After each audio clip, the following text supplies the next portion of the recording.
Silicon city ಬೆಂಗಳೂರಿನ ರಾಜಾಜಿನಗರದಲ್ಲಿ electric ಬೈಕ್ನ ಶೋರೂಮ್ಗೆ ಬೆಂಕಿ ತಗುಲಿತ್ತಲ್ಲ, ಆ ಪ್ರಕರಣಕ್ಕೆ ಸಂಬಂಧಪಟ್ಟಂತೆ ಬೆಂಗಳೂರಿನ ರಾಜ್ಕುಮಾರ್ ರಸ್ತೆಯಲ್ಲಿ ಎಲೆಕ್ಟ್ರಿಕ್ ಬೈಕ್ ಶೋರೂಮ್ಗೆ ಬೆಂಕಿ. ಎಲೆಕ್ಟ್ರಿಕ್ ಬ್ಯಾಟರಿಯಿಂದ ಹೊತ್ತಿಕೊಂಡಿದೆ ಬೆಂಕಿ ಅನ್ನುವಂತಹ ಮಾಹಿತಿ ಸಿಗ್ತಾ ಇದೆ. ಘಟನೆಯಲ್ಲಿ ಯುವತಿ ಸಾವನ್ನಪ್ಪಿದ್ರು, ಮೂವರಿಗೆ ಗಾಯವಾಗಿತ್ತು. ಘಟನೆಯ ಬಳಿಕ ಶೋರೂಮ್ ಮಾಲೀಕ ಪುನೀತ್ ಎಸ್ಕೇಪ್ ಆಗಿರುವಂಥದ್ದು. ಬೆಂಕಿಯ ಕೆನ್ನಾಲಿಗೆಗೆ ಸುಟ್ಟು ಕರಕಲಾಗಿದ್ದಾವೆ ಶೋರೂಮ್ನ ಒಳಗಿದ್ದಂತಹ ಬೈಕುಗಳು. ಬೆಂಕಿಯ ತೀವ್ರತೆಗೆ ಇಡೀ ಕಟ್ಟಡವೇ ಸುಟ್ಟು ಕರಕಲಾಗಿದೆ.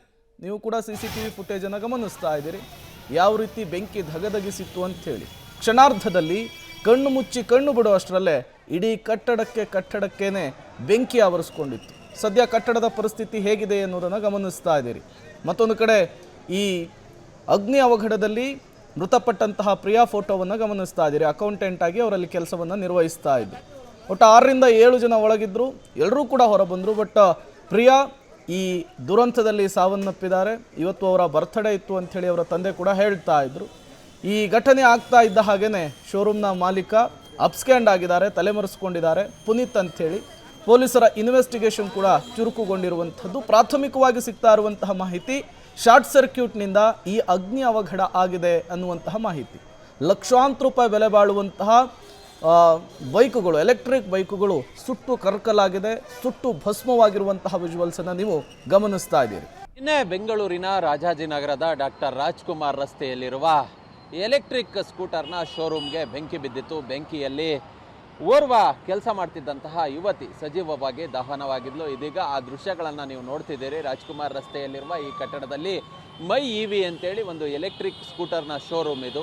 ಅದು ಶಾರ್ಟ್ ಸರ್ಕ್ಯೂಟ್ ಆಗಿ ಅಥವಾ ಬ್ಯಾಟ್ರಿಯಲ್ಲಿ ಯಾವುದೋ ಲೋಪದೋಷ ಉಂಟಾಗಿ ಏಕಾಏಕಿ ಬೆಂಕಿ ಹೊತ್ಕೊಂಡಿದೆ. ನೋಡ್ತಿದ್ದಂತೆ ಬೆಂಕಿ ಇಡೀ ಶೋರೂಮ್ನಲ್ಲಿ ಧಗಧಗಿಸಿದೆ. ಈ ಸಂದರ್ಭದಲ್ಲಿ ರಿಸೆಪ್ಷನ್ ಆಗಿದ್ದಂತಹ ಪ್ರಿಯಾ, ಆಕೆ ಬೆಂಕಿ ಯಾವಾಗ ಹೊತ್ಕೊಳ್ತೋ ಆ ಸಂದರ್ಭದಲ್ಲಿ ಕ್ಯಾಶ್ ಕೌಂಟರ್ ಇದ್ದಂತಹ ಕ್ಯಾಶ್ ರೂಮ್ ಕಡೆ ಹೋಗಿ ಅಲ್ಲಿ ಒಂದು ರೀತಿ ಬದುಕಬಹುದು, ನಾನು ಅಲ್ಲಿ ಸೇಫ್ ಆಗಬಹುದು ಅನ್ನೋ ನಿಟ್ಟಿನಲ್ಲಿ ಆಕೆ ಒಳ ಹೋಗಿದ್ಲು. ಆದರೆ ಇಡೀ ಕಟ್ಟಡಕ್ಕೆ ಸಂಪೂರ್ಣವಾಗಿ ಬೆಂಕಿ ಆವರಿಸಿದಂತಹ ಹಿನ್ನೆಲೆಯಲ್ಲಿ ಆಕೆ ಬೆಂಕಿಯ ಕೆನ್ನಾಲಿಕೆಗೆ ಮತ್ತು ಆ ಹೊಗೆಯಿಂದ ಆಕೆ ಸಾವನ್ನಪ್ಪಿದ್ದಾಳೆ. ಅದಲ್ಲದೆ ಘಟನೆಯಲ್ಲಿ ಇನ್ನು 3 ಕೂಡ ಗಾಯಗಳಾಗಿದ್ದು ಆಸ್ಪತ್ರೆಗೆ ಸೇರಿಸುವ ಕೆಲಸವನ್ನು ಮಾಡಲಾಗಿದೆ. ಈ ಒಂದು ಕಟ್ಟಡವನ್ನು ನೋಡಬಹುದು. ಕೆಳಭಾಗದಲ್ಲಿ ಅಂದರೆ ಗ್ರೌಂಡ್ ಫ್ಲೋರ್ನಲ್ಲಿ ಶೋರೂಮ್ ಇತ್ತು, ಮೇಲ್ಭಾಗದಲ್ಲಿ ಒಂದು ಮನೆ ಮತ್ತು ಅದರ ಮೇಲ್ಭಾಗದಲ್ಲಿ ಸೆಕೆಂಡ್ ಫ್ಲೋರ್ನಲ್ಲಿ ಒಂದು ಮನೆ ಇದೆ.